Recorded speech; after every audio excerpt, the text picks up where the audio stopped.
John Woodard from Cube Thinking, here with Jason Kingston from Cube, and what we're going to do today is talk about IT systems and support. So, one of the key things is to making sure at this challenging time, more and more people are working from home, more and more people are working in a different way and remotely. Are the IT and the wider systems that you're using effective? Are they achieving what you need, and are they working efficiently? So one of the key concerns that we've got at the moment is people working from home, people thinking that's fine, just jump on from home. There might be different approaches that people have used. Some people are using what's known as VPNs, VNCs, there's various different acronyms which are being used, but some of the concerns with those is it could create a mega intense internet dependency. So it's knowing what you've got firstly.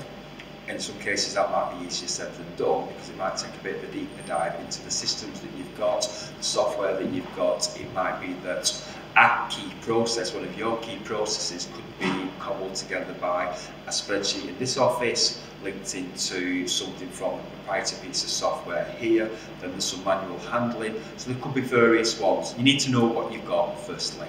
From what you've got, what can you readily and easily get staff to work from home, or you can provide remote access for them to get in with. So the key elements there is linking in with your telephony too. Can telephony be done through the software that you've got through what we call soft phones, voice over internet protocol. In other cases it might be where telephony needs to be such that handsets and staff's existing mobiles needs to be done through what we call a SIM trunk. Now, these are opportunities for you to create virtual contact centres. So really the big consideration here is that if you're working off, currently you're in a process that you've got systems set up in work, and you want to go and work mobile, agile, and you want to get your staff to work from home, and maybe there's a big consideration as to how that's going to work. Exactly. So how would you then get to understand what changes would be required within your own system? What process would you need to take? Typically, I mean, in an ideal world, when you were working at speed, you'd want to understand the system architecture, to understand what systems you've got, how they're linked together, what networks that they're on, and how they're accessed. In the times that we're in this challenging environment, then what you may want to do is to focus on key processes, and that's where I mentioned before, where there may just be a combination of different systems which are used or different elements within that. In that situation, it's key to do an inventory of the systems which are used within a key process. Those systems which are used is what's the resilience of them. Also, who's supplying your IT kit. So if more people are working from home, they may need more kits. They may need access. Not everybody's got the internet. We forget things like that. So there might be an opportunity here for, or at least an understanding from each company that, you know, if you're going to work remotely, then maybe you've got to buy some new kit, buy new laptops, maybe understand what about the broadband connections within the home, whether they're usable. And then there's security. There's security, exactly. And the cyber security of this, with people working out, if you are able to arrange a system where you can have a cloud access in, that will typically mean that it's only keystrokes which are being recorded rather than actual packets of data. It just means then that you're not draining on the internet accessing, but also you're not draining directly on them systems. In some of the cases you're doubling up, which at a time of crisis, that's just going to push your system to destruction. So some systems that are critical to businesses, I mean, if you're a manufacturing company, you might have an MRP or an ERP system. Exactly. So if people are working offline or they're working from home, obviously there's going to have to be some kind of internet connection. Yes. So a VPN possibly to actually get back in.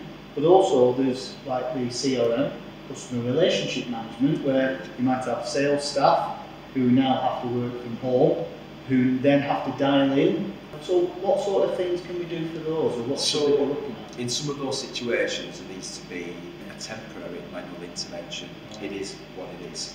If you've not already got those elements in frame, one of the key elements to making this happen is the availability and the resource of IT, comms staff and tech staff. So as much as you may wish to move to these fast areas, there's simply not enough supply for the demand that we're seeing. So in some cases, that's why I mentioned about the interim solutions. Yeah. You might just have to do what's good enough to get you through for a few days. So, and while you've got your shopping list in, exactly. your IT provider, that they can then get around to you. Because in a lot of cases, the provision of the services that are needed and the kit that's needed, you mentioned that taking people with the laptops, it could well be that we get a shortage of laptops. There's going to be a big spike in demand for kits, and it might be that in some cases that's just not going to enable that fast turnaround. You could work in different ways. But interestingly, there's some innovative differences of approaches where you can get kits that you didn't know you had. For example, certain Samsung phones, you can, with the right connections, the right USB connections, you can actually plug in a keyboard and plug it onto a screen. Right. So it acts as what some people like may have a heard mini as a license, exactly like a mini Right. computer, and that can stream it through.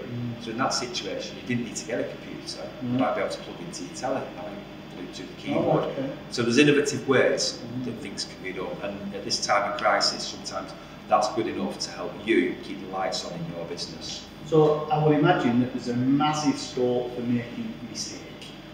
Yes. So I mean, we always think that for any company, rather than thinking that you can Google it or have a look on YouTube, really, I think should we not be advocating that you go to the specialist? Exactly, and that's the reason why having an awareness of things that you can do. We mentioned about interim solutions before. Is in some cases, if that's good enough while you're on the supply chain for support from the professionals. Yeah. The problem is the professionals are being heavily squeezed. So if you can keep things ticking over, but provided you've got your order in with the professionals and get a chance to speak to them, this is the time to have that deep triage with them. Exactly. Yes. So the interim opportunity there, keep the lights on, keep things ticking over while you are ready to get what's scoped. And what I would say is anything that you're getting scoped is scalable up and scalable down. This situation that we're in, let's just for the time being perceive it as a blip. So let's look at the end of that we can scale it down.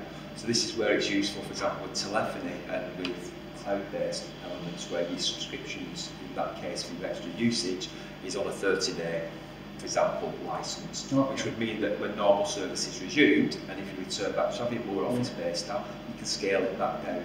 A lot of companies probably won't be aware that there are short scale contracts that can be used. So, for example, if you want to have a high-performance internet connection at home for a 3-month period, then that actually can be resolved, and there's companies out there who are providing that service.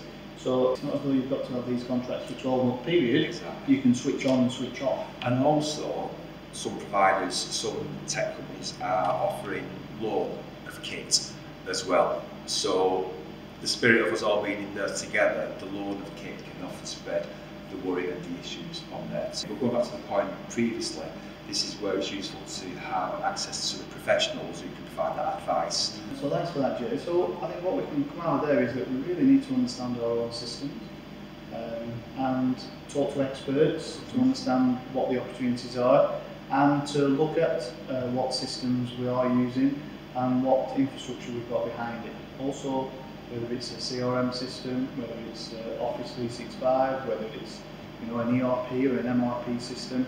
It's understanding what the best opportunities are and the best way of working with those. But ear to the ground, talk to the experts, find out exactly what they recommend, because this is important for your business.